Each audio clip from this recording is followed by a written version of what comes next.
ჩვენი დღევანდელი გადაცემა ეთმობა გორის რაიონის მაჟორიტარ კანდიდატს ქართული პოლიტიკიდან შალვა ტლაშაძეს. გთავაზობთ მის შემაჯამებელ გადაცემას. მოგესალმებით შალვა.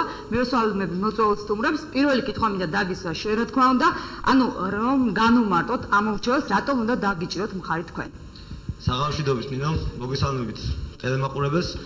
მე სანამ უშუალოდ ჩემს სათქმეზე გადავიდოდე, მინდა წარმოგიდგინოთ რამოდენიმე ჩემი თანამოაზრე, ჩემი თანაგუნდელი და მათი ცხოვრების გზა, მათი ნაცხოვრები, მათი საქმიანობა.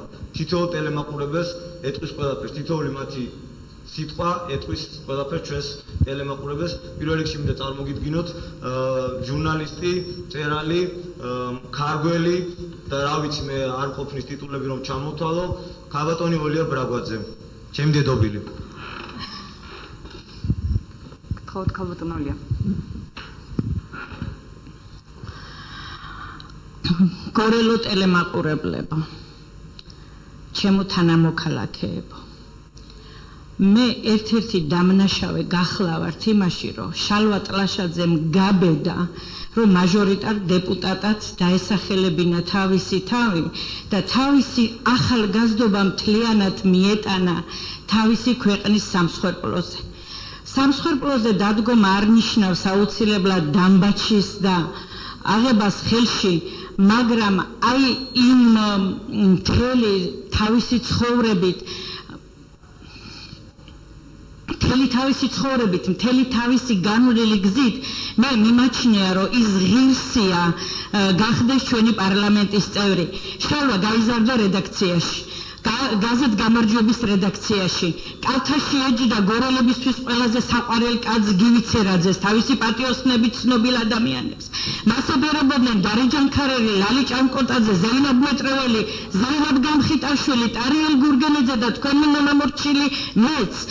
ეს გაიზარდა რედაქციაში, სადაც არ იყო ლაპარაკი პარიზში შეკერილ კაბებზე, სადაც არ იყო ლაპარაკი ბრილიანტისა და ოქროს დაბრუნებაზე, სადაც მთელი დღის განმავლობაში თავისუფალ დროს იყო ჯაბაასი, როგორ აშველებოდა ქვეყანას, თავის სამშობლოს. ჩემო შალვა, მე ძალიან ბევრი მაქვს შენზე ნათქვამი, ძალიან ბევრი მაქვს შენზე დაწერილი. ერთს კიდე გეტყვი, რომ ღირსეულად მიმაჩნია, რომ შენ წავხვიდე იქ და ხელი შეუშალო ვიღაცებს იმ კანონების ნაჩქარებად მიღებაში, რომლების მეშვეობითაც ჩვენ არ შეიძლება რომ ქვეყანა მთელი არ გადავაბაროთ აი მომავალი ჩვენს უკან რომ დგანან. მე ახლა ძალიან ცოტა დრო გვაქვს და სხვადასხვით გელაპარაკები, მაგრამ მაინც მინდა გითხრა, საჩუქრად გამოგცე ჩემთვის უძვირფასესი ნივთი. მამა ჩემის ნაქვამი 50 წლის ვეფხის ტყავოსანი. იმიტომ რომ სადაც არ უნდა წახვიდე ეს პატარა წიგნი ყოველთვის შეიძლება გქონდეს თან, ეს ქართველებისთვის სახარებაა, ასე მიმაჩნია და ის ზნეობრივობა, რაც აქ არის, რაც მე-12 საუკუნეშია შექმნილი, თან გაიყოლო. დიდი მადლობა. ნინო, მე წარმოგიდგენთ კიდევ ერთ კარგ გორელს, ადამიანს, რომელსაც გორი ძალიან კარგად იცნობს, ისტორიკოს ბატონ ამკა კობერიძეს. გამარჯობათ შემოგვარელებო. მე უნდა გაგახსენოთ პიროვნება, რომელიც თქვენ გიყვარდათ და ძალიან კარგად იცნობდით. ეს გახლავთ დურბიშხანი, ჩვენი დურო.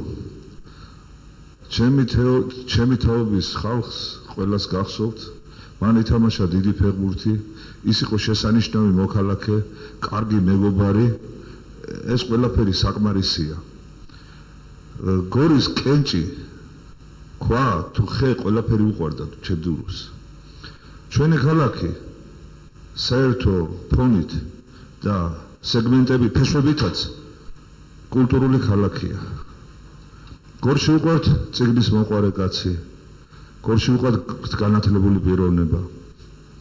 აი ესეთი პიროვნება ჩვენი შალვა ტლაშაძე. ამიტომ დგევარ მე მის გვერდით და მოგახსენებთ ყველა გორელს, ჩვენი თაობის ხალხს, რომელსაც გიყვარდათ დურმიშხანი, ხმა მიეცით ბატონ შალვა ტლაშაძეს. დიდი მადლობა ბატონ მამუკა. მე ძალიან გამეხარდებოდა ნინო რომ ეს ადამიანი დღეს ჩემს გვერდით ყოფილიყო აქ ამ სტუდიაში, მაგრამ მთელი რიგი ობიექტური და სუბიექტური მიზეზებიდან გამომდინარე დღეს ეს ადამიანი ჩვენგან შორს არის.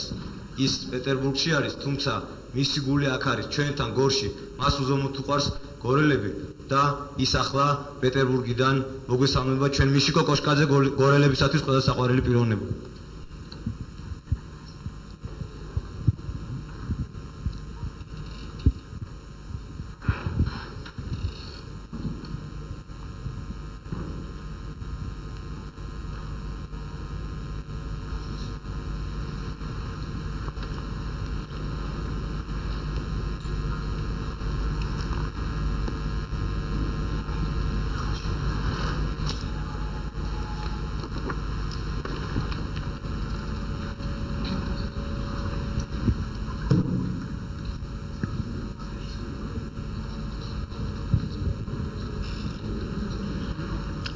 დროშებს ხელი გაუშანა.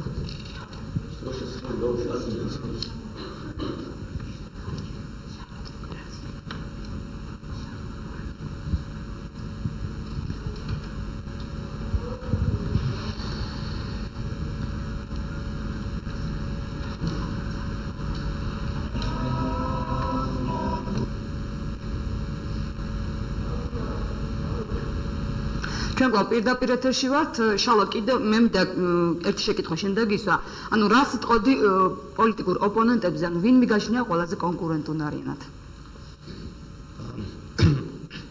ნამდვილად კარგი კითხვაა. ჩემო ნინო, ესე იგი შემდროულად შემოწყვეტინე, თორემ მე რო გამეგრძელებინა, ასე თქვათ, ყველა ჩემი თანამოაზრისთვის სიტყვის გადაცემა ნამდვილად არ გვეყოფოდა ის მცირე საეთერო დრო, რომელიც ასე თქვათ, ჩვენ გვაქვს ამ შემთხვევაში. რამოდენიმე კანდიდატი არის, რომელსაც მე სერიოზულ კანდიდატებად აღვიქვამ, მე არაერთხელ მithქვამს. წარმოდგენილი კანდიდატები შეიძლება დავყოთ ორ ასე ვთქვათ კატეგორიად, გორელები და არაგორელები, თუმცა ერთ-ერთ კანდიდატის მხარდამჭერები ამბობენ, რომ მათი კანდიდატი ერთადერთი გორელია, მაგრამ მე ნამდვილად ვერც ერთი ადამიანი გორსა და გორის რაიონში ვერ დამადანაშაულებს იმაში, რომ მე არა ვარ გორელი, იმიტომ რომ მე შალვა ტლაშაძე დავიბადე და გავიზარდე გორში, მამა ჩემი დურო ტლაშაძე დაიბადა და გაიზარდა ხიდისთავში. დედა ჩემი ლამარა შახულაშვილი დაიბადა და გაიზარდა სოფელ კარალეთში. არ წავსულა არც ერთი წამით ამ ქალაქიდან. თუ არ ჩავთვლით რაღაცა პატარა ერთწლიან მონაკვეთს, როდესაც სასწავლებლად წავედი თბილისში და ისიც ყოველ პარასკევს ერთი სული მქონდა, როდის ჩამოვიდოდი მე ამ ქალაქში, ამას გეუბნებით მართლა, გულით და დედას გეფცებით, ამას სერიოზულად ვამბობ. ამიტომ ასეთი მიდგომა რომ ვიღაც არის ერთადერთი არ არის ასე, მეც ვარ თუ სხვა არის გორელი, ნამდვილად ვარ მეც. დიდხანს რომ აღარ გამიგრძელდეს, მე გეტყვი, ესე იგი ერთ სიტყვით ყოფთ კანდიდატებს ორად, გასტროლიორ კანდიდატებად, ანუ რომელიც ექსკურსიაზე არიან ჩამოსული და კანდიდატებად, რომელიც არიან გორელები. მე ბუნებრივია ვარ იმ აზრის მომხრე, რომ გორში უნდა ავირჩიოთ გორელი კანდიდატი. ჩემთვის კატეგორიულად მიუღებელი არის გუშინაც ეთერში გაკეთდა განცხადება, რომ თბილისი ვაქვი არისო 60 კილომეტრი არის უცბად მიხვალ და მოხვალ. ხა ესე არ არის. შალვა, თუმცა ამბობენ, რომ არიან ისინი გორელები. ვინ ამ შემთხვევაში ვის გულისხმობ? თუნდაც იგივე გიორგი მოსიძე ამბობდა, რომ ვარ გორელი. ეხლა მე არავის გენეალოგიას არ ვიკვლევ, მაგრამ ბუკლეტებს ნამდვილად ვეცნობი ჩემი ოპონენტების და თუ დაკვირვებულ ხართ, ბატონ გიორგი მოსიძეს ამ შემთხვევაში არ აქვს მითითებული დაბადების ადგილი, სად არის დაბადებული და ჩვენ ნამდვილად ვიცით, რომ არც არის გორში დაბადებული, არც სკოლა აქვს გორში დამთავრებული, არც უნივერსიტეტი და არც უმუშავია გორში. ახლა თქვენც და ტელემაყურებელმაც განსაჯოს არის თუ არა გორელი. ადამიანს აქვს უფლება თქვას ვარ წალენჯიხელი ან საჩხერელი, მაგრამ რამდენად არის ეს არის თვითონ იმ ქალაქის მოსახლეობის გადასაწყვეტი. მე ხა სწრაფად ვლაპარაკობ ბოდის უხთ ტელემაყურებელს, იმიტომ რომ მინდა მაქსიმალურად ყველაფერი მოვასწრო ჩემო მეგობრებო და ჩემო ამორჩევლებო. ერთ სიტყვით რაც შეეხება გასტროლირ კანდიდატებს გადავწყვიტეთ, რომ გორელებს გვჭირდება გორელი და გორელები ვირჩიოთ გორელს. რაც შეეხება არაგორელ კანდიდატებს, მე უნდა გითხრათ, რომ თუ მაინც უნდა იყოს გორელი და უნდა იყოს ოპოზიციონერი, მე ვფიქრობ, რომ ოპოზიციონერ დეპუტატს უნდა ჰქონდეს ბრძოლის უნარი და მე სხვა კანდიდატების მიმართ ძალიან დიდ კითხვის ნიშნებს დავსვავ აი ამ თვისებასთან მიმართებაში, თორემ პიროვნულად მე მათ ძალიან დიდ პატივს ვცემ, თუმცა ეს თვისება რამდენად აქვს, ეს კიდევ სხვა საკითხია, თუმცა პიროვნულად არაფერი შეხება არ მაქვს კარგი ურთიერთობის მეტი, ნამდვილად არაფერი არ მაკავშირებს ამ ადამიანებთან. ეს არის ჩემი საქმე, თუ კიდევ რამე კითხვები და საინტერესოა, როგორ მიმდინარეობდა ქართული პოლიტიკისთვის ეს წინასაარჩევნო პერიოდი, ანუ თქვენ ხდებოდით მოსახლეობას, ერთად რა უჭერს მოსახლეობას, აი თქვენი გადასახედიდან. ჩემს ხმაზეც აღიქმება აქტიური წინასაარჩევნო კამპანია ჩემონინო, ჩვენ მოვიარეთ თითქმის ყველა სოფელი, რაც შევძელით, ნუ განწყობა ოპოზიციის მიმართ არის საკმაოდ კარგი და განსაკუთრებით ჩვენი პოლიტიკური ორგანიზაციის მიმართ. ერთ-ერთ სოფელში მქონდა რამოდენიმე შემთხვევა, როცა ჩვენ მივაწოდეთ ჩვენი ბუკლეტი, გვეუბნოდა ადამიანი, რომ მე მომაძლევთ მაგას, მე ბუკლეტს მე არჩეული მაქვს, უკვე ჩემი არჩევანი გაკეთებული მაქვს და ხმა უნდა მივცე პირველს. და რატომ? კითხვა გაჩნდა ბუნებრივად ჩვენი მხრიდან და ანუ ამ ადამიანმა გვიპასუხა, რომ ეს არის ერთადერთი პოლიტიკური ორგანიზაცია, რომელიც ეწინააღმდეგება ნატოს და რომელიც სვავს კითხვის ნიშნებს ნატოსთან მიმართებაში. ჩვენს მიმართ საკმაოდ დადებითი განწყობაა, თუმცა მოსახლეობას უჭირს ძალიან. აგერ მე მინდა ჩვენი ერთ-ერთი თანაგუნდელის ნუგზარ ბიძონაშვილის სახლში ვიყავით ასული სულ რამოდენიმე ხნის წინ და მე ვნახე მართლა გეუბნებით, ეს არ არის პოლიტიკური ტყუილი მართლა. და ამას იმიტომ ვაკონკრეტებ, რომ ძალიან ბევრი პოლიტიკოსი იტყუება და მე უკვე მოსახლეობას ვატყობ ძალიან ასე ვთქვათ იმედგაცრუებას და ამიტომ შემიძლია კიდევ რამოდენიმეჯერ დაგიფიცოთ კიდევაც. ვნახე სასწაული, ვნახე ვაშლის დიდი გორა, რომელიც იყო დამპალი და რაც არ დალყვა ის ჩამოტანილი და ერთლარად გაყიდული ტყვიავში. ეს არის საშინელება მაშინ, როდესაც 250 ლარი ღირს მარტო სკორი. აი ამ ფონზე და იქიდან ჩამოტანასაც ხო ტრანსპორტი ჭირდება და ყუთი მე მგონი 3 ლარს გადაწყდა ვაშლის ყუთი თვითონ და თვითონ ვაშლი ღირს 1 ლარი. აი ეს არის კოშმარი. აი ამისი გამოსწორება ჩვენ მიგვაჩნია ასე, რომ ჩვენ გარკვეულ ეტაპზე უნდა კითხვის ნიშნები დავსვათ ნატოს მისამართით, ბუნებრივია, იმიტომ რომ ჩვენ ვერ დაგვანახა ნატომ თავისი რეალური ძალა ამ ეტაპზე ყოველ შემთხვევაში და ჩვენ რა თქმა უნდა ვაღიარებთ იმას, რომ ჩვენს მეზობლებთან, ყველასთან, სომხეთთან, აზერბაიჯანთან, რუსეთთან უნდა კონდეს საკმაოდ კარგი და თბილი დამოკიდებულება და ეს მოთხოვნა ნამდვილად არის სოფელში 100 ადამიანიდან 99 ადამიანი, ის ერთი ადამიანიც არ ვიცი რა მიზეზის გამო 99 ადამიანი ამბობს, რომ ჩვენ კატეგორიულად და გადაჭრით უნდა მოვაგვაროთ პრობლემა რუსეთთან ურთიერთობის. უნდა დავიბრუნოთ ჩვენთვის სასიცოცხლო რუსული ბაზარი. ეს პრობლემა აუცილებლად უნდა მოგვარდეს. მე და ჩვენ და ჩვენი თანამოაზრეები არ და ვერ მივიცემთ ვაუჩერებს მოქალაქეებს, იმიტომ რომ ქართველი კაცი არ მინდა მე ხელგაწყვილი ვნახო და ვნახო ვაუჩერის რიგში. რატომ უნდა მივცემ მე ვაუჩერი? მიეცი საშუალება ადამიანს თვითონ იყიდოს ვაუჩერიც, ისა თქვილიც, საწვავიც, შეშაც და სტუმარიც მიიღოს, მასპინძლათაც მივიდეს. ძალიან სამწუხარო ფაქტს შევესწარი რამოდენიმე დღის წინ. საზოგადოებრივ ტრანსპორტში მგზავრობისას ორი ადამიანი საუბრობდა და ერთი უნდა მეორეს დაიღუპაო ერთ-ერთ ადამიანზე. და შეიცხადა ამ ადამიანმა და მე მეგონა რომ შეიცხადა, იმიტომ რომ ადამიანი დაიღუპა, ბუნებრივად შესაძლებელია, მაგრამ ამ ადამიანმა შეცხადებას მოაყოლა ვაიმე შესაწევრის ფული საიდან დავდო. რამოდენიმე ხნის წინ ადამიანები საკმაოდ ადრე ადამიანის სიკვდილის გამო წუხდნენ იმიტომ, რომ დაიღუპა ის ადამიანი. დღეს წუხან იმიტომ, რომ შესაწევარი რითი დადონ. აი ეს პრობლემა უნდა გადავჭრათ და ეს პრობლემა უნდა მოვაგვაროთ. დასაქმების პრობლემა. კიდევ ერთ პრობლემას შევეხებ, გორის სტატუსი, რომელზეც ძალიან ბევრი პოლიტიკოსი იყენებს პიარისთვის და ჩვენ გვახსოვს ძალიან ბევრი ფაქტი, როგორ გამოიყენეს სხვადასხვა პოლიტიკოსებმა ეს თემა თავისი პოლიტიკური ქულების მოსაპოვებლად და შემდეგ ხელი დაგვიქნიეს, როდესაც თავისი გაინაღდეს. მოდი ამ სიტყვებით ვიტყვი გარკვეული ჟარგონით. მე ხმამაღლა ვამბობ, მაშინ როდესაც არ ყოფილა კანდიდატი და იდეაშიც არ იყო ჩემი კანდიდატობა საპრეზიდენტის საპარლამენტო არჩევნებზე. მაშინ შესული ვიყავი საკრებულოში ინიციატივით, რომ მიემართათ პარლამენტისთვის, გორისთვის, ამ შესანიშნავი ქალაქისთვის სტატუსის აღდგენის თაობაზე. და მაშინ ძალიან ბევრმა ადამიანმა ადამიანჭირა მხარი. ძალიან ბევრმა ადამიანმა. ამიტომ მე ამაზე ადრეც მაქვს ნაბრძოლი, დღეს არ არის ეს ჩემი პოლიტიკური თემა. ეს кайხანია არის ჩემი პოლიტიკური თემა და ვაი მათთვისაც დღეს გახდა ეს პოლიტიკური თემა, იმიტომ რომ პოლიტიკური ქულები მოაგროვო. მე არ ვიცი. ამირჩევენ თუ არა გორელები, მე ჩემს საქმეს გავაგზავნებ ისევე, როგორც ვაგზავნებდი აქამდე. ვაი მისი, ვინც პარლამენტის იქით ვერაფერს აკეთებს, თორე მე პარლამენტის იქით საქმე გამიკეთებია, ჩემი გორისთვის და გორელებისთვის და ეს ყველა მის აბსოლუტურად. დღეს რო ზოგ-ზოგიერთი კანდიდატები წუხან რო თურმე ზერც და ფხვენის და იმათ სხვადასხვა სოფლებს წყალი არა აქვთო. მაშინ როდესაც ჩვენ ამ სოფლების აქციებს ვერტებოდით, ისინი თბილისის კამებში მოკალათებულები იყვნენ თბილისში და სხვადასხვა ადგილებში. და მაშინ ჩვენ აქციაზე მათთან ერთად ვიდექით. ჩახედოს სიმართლეს თვალებში. გვიყურონ მართალ კანდიდატებს.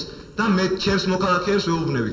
გადახედეთ წარსულს, გადახედეთ, კარგად შეაფასეთ კანდიდატების წარსული. გააშალაშინეთ ვინ არიან, რა არიან, საიდან მოვიდნენ. რა წარსული გამოიარეს.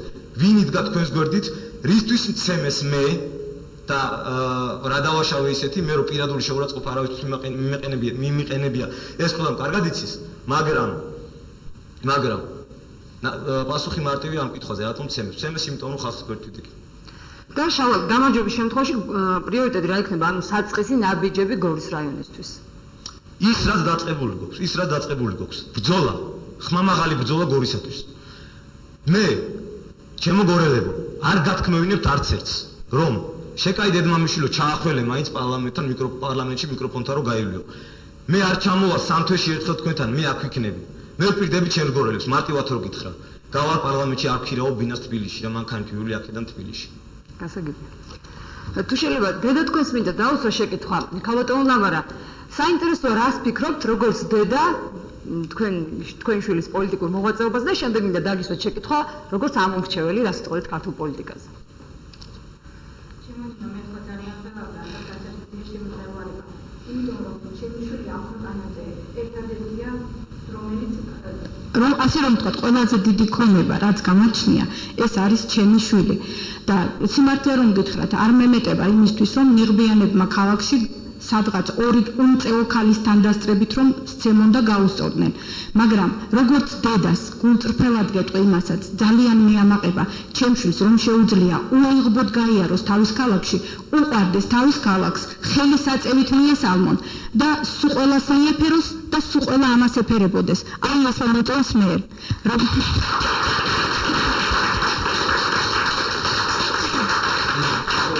როგორც ამორჩეველი შეიძლება. ალბათ ხადია რომ ხარს ვუჭერ როგორც მაჟორიტარს ჩემშვილს, მაგრამ როგორც ქართული პოლიტიკა, როგორც პარტიის მხარდაჭერას, იმიტომ ვაპირებ და იმიტომ ვცემ ხმას ხვალ პირველს და იმიტომ შემოვხაზავ, რომ ქართულ პოლიტიკაში სახელიც ქართულია, არსიც ქართულია, მიზანიც ქართულია, მიზეზიც ქართულია. ამიტომ ძალიან გთხოვთ ყველა ვინც ჩემი მეგობრები ბრძანდებით, ვინც ჩემი ნაცნობები ბრძანდებით, ვინც მე ვიცნობს, როგორი სული იდგია და როგორი სული იდგია ჩემშვილს, ყველამ ხმა მიეცით პირველ ნომერს. გისმენთ შალვა. ნინი, საკმაოდ ჭრელი პოლიტიკური, ასე ვთქვათ, სიტუაცია გვაქვს, ძალიან ბევრი პარტია არის წარმოდგენილი, ამიტომ მე ჩემს მოქალაქეებს უნდა ვუთხრა სულ მოკლედ, რატომ უნდა მისცენ მაინც ჩვენს პარტიას და მე ხმა. ჩვენ ვართ ერთადერთი ჩემო მეგობრებო, ჩემო გამორჩევლებო, ამ 12 საარჩევნო სუბიექტს შორის, რომლებიც წარმოდგენილნი არიან, ერთადერთი, ვინც ნატოს შესახებ სვავთ კითხვებს, ვინც გარკვეულწილად ვეწინააღმდეგებით ნატოს. და მე მინდა დანარჩენ 11 სუბიექტს მივუძღვნა ერთი ლექსი თუ თქვენ ნებას დამთავრთ რა თქმა უნდა. საკამათო რა მაქვს დროსთან, ან რას მარგებს საწუთროსთან ომი. ვინო ღმერთმა შეგარგოს და ჭიქა მაინც დამიტოვე ჯონი. ვაი ბედშავს რა მიქნია, ყველაფერი წამიგია მგონი. ყვავილები დამithმია. მიწა მაინც დამიტოვე ჯონი. ვინ გაიგებს ართქმულ იგავს, ან რას მარგებს დოლარი და კრონი. ოქრო ვერცხლი ოხრად მიგავს, ხატი მაინც დამიტოვე ჯონი. ჯონი შენერც გართობ როკვით. ჯონი გულზე დაგდებია ქონი, თავის დასახჭობით თოკი მაინც დაგვიტოვე ჯონი. თიც მიქნევ და მასხრად მიგდებ, თან სალდათად მერეკები მგონი. გევედრები გიდეკ მოდეკ, წადი სანამ ლამაზი ხარ ჯონი.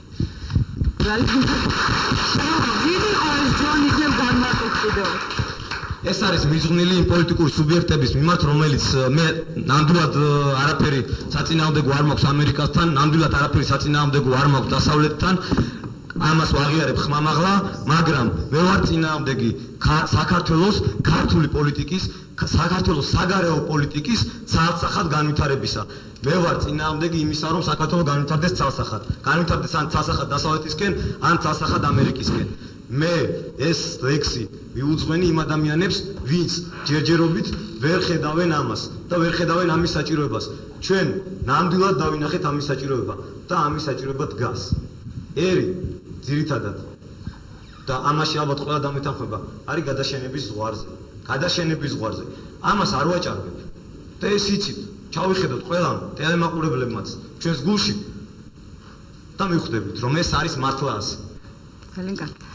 ესე იგი გადაცემის დასრულებამდე ძალიან ცოტა დრო რჩება და თუ შეიძლება ამორჩევლები როგორც ამორჩევლები თქვენ მხარდამჭერები მინდა ჩაერთონ საუბარში ანუ რატომ უნდა დაუჭირო მხარი ქართულ პოლიტიკას ძალიან მოკლედ თუ შეიძლება თუ შეიძლება ჩემო ნინო ჩვენ მე ძალიან დიდი სიამოვნებით გადავცემდი სიტყვას და თქვენც აბსოლუტურად დაგიდასტურებდით რომ ალბათ ყველას უნდა მიეცეს გამოსვლის საშუალება მაგრამ შენ კარგად იცი ჩვენი მცირე შეზღუდული დროის შესახებ თანაც მე არ გამომრჩება და ძალიან დიდ პატივს ვცემ იმ ადამიანებს ვინც ახლა გარეთ მეულდებიან და ამის შემდეგ უნდა გამოვიდნენ იქ ბევრი ჩემი მეგობარი იქნება ნამდვილად და ამიტომ თუ შეიძლება შევზღუდოთ მე უბრალოდ კიდევ ერთხელ ჩემო გორელებო უკაცრავად რომელი კამერა მუშაობს თუ შეიძლება ჩემო ეს ჩემო გორელებო ჩემო ამორჩევლებო კარგად დამოკვიდით მე ვარ ის ადამიანი რომელიც არაერთხელ გამოსვლად თქვენს სასიკეთოდ აი ამ ტელევიზიით და სხვადასხვა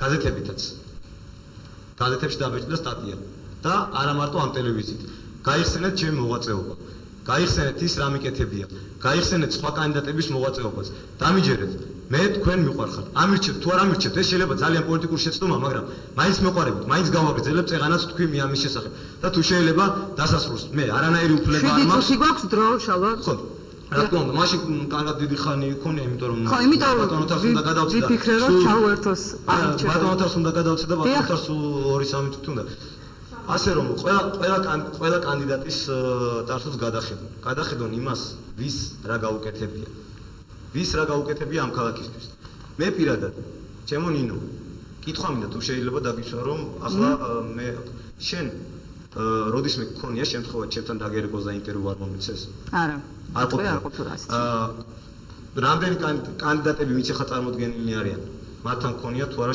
ასეთი შემთხვევა არც ერთთან არ მქონია მინდა გითხრა რამდენთან ასე ვთქვათ გქონია მიმართვა და არ იმას უქნიათ არ მოუწიათ ინტერვიუ მე პირადად მე ასეთი შემთხვევა არ მქონია წინა საარჩევნო პერიოდში თავმად ვამბობ ეს წინა საარჩევნო პერიოდში რა თქმა უნდა შენ აი ზუსტად მივედით იქამ რაც უნდა მეთქვა წინა საარჩევნო პერიოდში ინტერვიუზე უარს არავინ არ ამბობს ნინი ინტერვიუზე უარს ამბობენ მაშინ ანუ შენ შემიძლია ამ პერიოდთან დაკავშირებით მაშინ როდესაც რაღაცა კი მაშინ როდესაც ინტერვიუზე ამბობენ უარს მაშინ როდესაც აქვს რაღაცა ასე ვთქვათ გარკვეული შეცდომა ან პოლიტიკური გადაცდომა დაშვებული ჩემს ცხოვრებაში ასეთი ნაბიჯი არ ყოფილა ამიტომ შენ კი არა ვერც ერთი ჟურნალისტი აი ამ ქალაქში ამ რაიონში ვერ იტყვის იმას რომ მე ინტერვიუზე დავმალულიყავ ძალიან მტკივნეულ საკითხებზე ძალიან ბევრჯერ გამოსულ ვარ მithქვამს ალალად მითხარი წარმოდგენილი კანდიდატებიდან ალალად დედას გაფიცებ წარმოდგენილი კანდიდატებიდან რომლისგან აგიღია ყველაზე მეტი ინტერვიუ დედას გაფიცებ ასე ახლა ეს არ არის უბრალოდ ჩემსკენ მომართული ეს გადაცემა თუ შეიძლება მე ცალკე შემიძლია ყველა დეტალური ინფორმაცია გადმოგცე მე შეგახსენებ რომ შენი დრო იწურება შალვა და ბატონო და დასასრულს მე მინდა სიტყვა გადავცე გორისთვის და გორის რაიონისთვის ყველაზე საყვარელ მსახიობს ვარჯანიშვილის პოპოვის და შმაგის ამნიაშვილის პრემიების ლაურეატს ბატონ ოთარ ქუთათელაძეს და ამით დავასრულებ გადაცემას.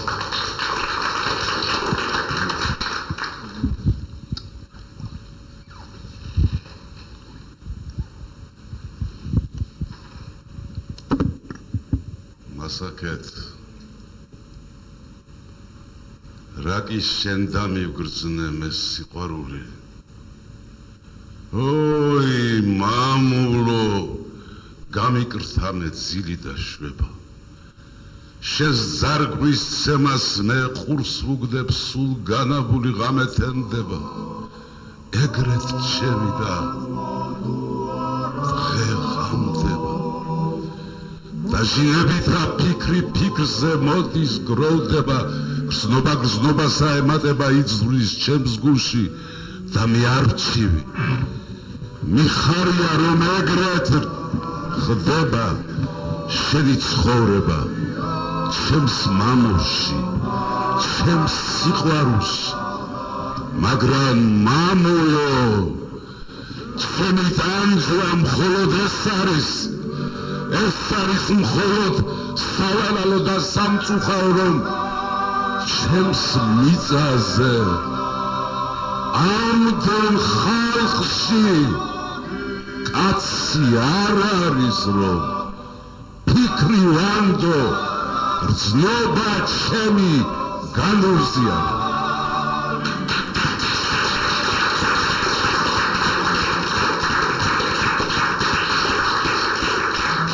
დღევანდელი გადაცემა დასრულებულია. შალომე გისურვებთ წარმატებებს, მაყურებელს დამშვიდობებით და დიდი მადლობა, კარგად გავაკეთეთ. ხარამდე, შევხვდებით.